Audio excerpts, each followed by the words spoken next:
Assalamualaikum warahmatullahi wabarakatuh. Perkenalkan, nama saya Dwi Gustina. Saya dari Prodi PGMI 1 dengan mata kuliah Ilmu Pendidikan dan dosen pengampu Suprano SPDI MPDI. Saya berasal dari Sekolah Tinggi Agama Islam Ma'arif Sarolangun. Di sini saya akan menjelaskan materi saya yang berjudul Aliran-aliran pendidikan. Aliran-aliran pendidikan merupakan kerangka pemikiran yang mengarahkan perkembangan sistem pendidikan dan beberapa macam aliran pendidikan, yaitu aliran klasik. Aliran klasik dibagi menjadi 4. Yang pertama, aliran Esperisme. J.F. Herbert berpendapat bahwa jiwa manusia adalah kosong sejak dilahirkan dan baru akan berisi jika alat indaranya telah berpendapat menangkap sesuatu yang kemudian diteruskan oleh sarafnya masuk ke dalam kesadaran, yaitu jiwa. Menurut teori tabula rasa, dengan istilah lain berarti buku tulis kosong atau lembaran kosong, yaitu blank style dan blank tablet. Yang kedua, aliran nativisme. Dari kata natie yang berarti terlahir, aliran nativisme menyatakan bahwa perkembangan individu ditentukan oleh faktor keturunan atau bawaan sejak lahir. Nativisme percaya bahwa jika anak mempunyai bakat jahat, maka ia akan menjadi jahat. Tetapi, jika memiliki bakat baik, ia akan menjadi baik. Yang ketiga, aliran naturalisme menyatakan bahwa semua anak yang dilahirkan pada dasarnya dalam keadaan baik. Anak menjadi rusak atau tidak baik karena campur tangan manusia. Pendidikan hanya memiliki kewajiban untuk memberikan kesempatan kepada anak untuk tumbuh dengan sendirinya. Pendidikan hendaknya diserahkan kepada alam. Dan yang keempat, aliran konvergensi. Aliran konvergensi mengemukakan bahwa pembawaan dan lingkungan mempunyai peran penting dalam perkembangan individu. Aliran ini berpendapat bahwa anak telah memiliki pembawaan baik dan buruk sejak lahir ke dunia. Perkembangan selanjutnya dipengaruhi oleh lingkungan. Berikutnya saya akan menjelaskan filsafat pendidikan Ki Hajar Dewantara yang berpendapat bahwa pendidikan yang mulia adalah yang terkandung di alam. Oleh karena itu, untuk mengetahui kodratnya perlu diciptakan dengan pikiran dan watak yang bersih, yaitu wijhid, imajinasi dan pemikiran yang tajam, perasaan yang lembut, serta kemauan murni dan kuat, yaitu cipta atau kerasa.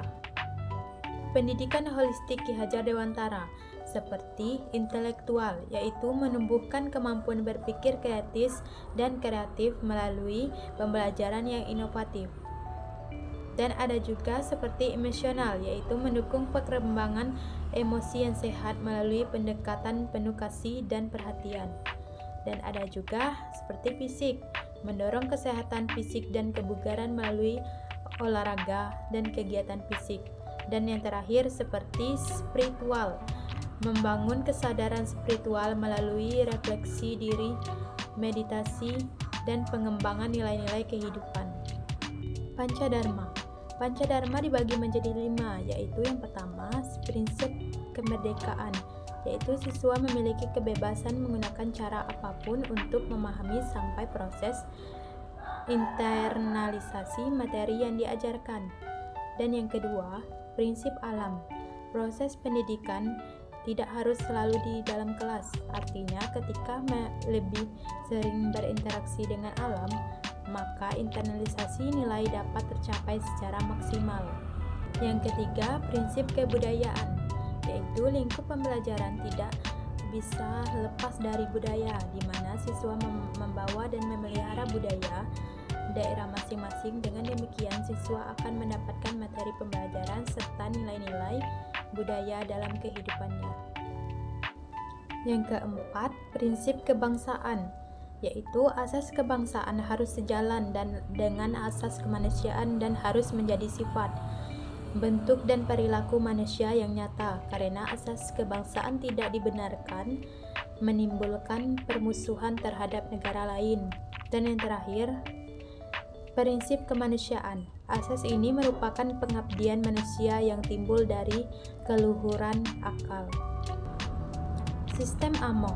Sistem Among dijelaskan sebagai sistem pendidikan yang diperhatikan keunikan peserta didik. Menurut Ki Hajar Dewantara, pendidikan dengan sistem Among dilaksanakan untuk mencapai kebebasan manusia, kemandirian, dan menjadikan peserta didik sesuai dengan fitrahnya. Materi pendidikan Ki Hajar Dewantara. Ki Hajar Dewantara dalam pemikiran hanya menyajikan materi pembelajaran dalam disiplin ilmu umum seperti bahasa dan sastra, pemikiran dan filosofi, dan musik dan seni. Metode pendidikan Ki Hajar Dewantara. Dalam karyanya, Ki Hajar Dewantara menjelaskan bahwa ada banyak cara mendidik anak dalam sistem Among. Pada intinya dapat dibagi menjadi 6 jenis metode, yaitu 1. Keteladanan, 2. Pembiasaan, 3. Pengajaran, 4. Perintah, paksaan, dan hukum, dan 5. Perilaku. Yang terakhir, metode pengalaman fisik dan mental. Sekian pembahasan dari saya tentang aliran-aliran pendidikan, dan saya akhiri. Wassalamualaikum warahmatullahi wabarakatuh.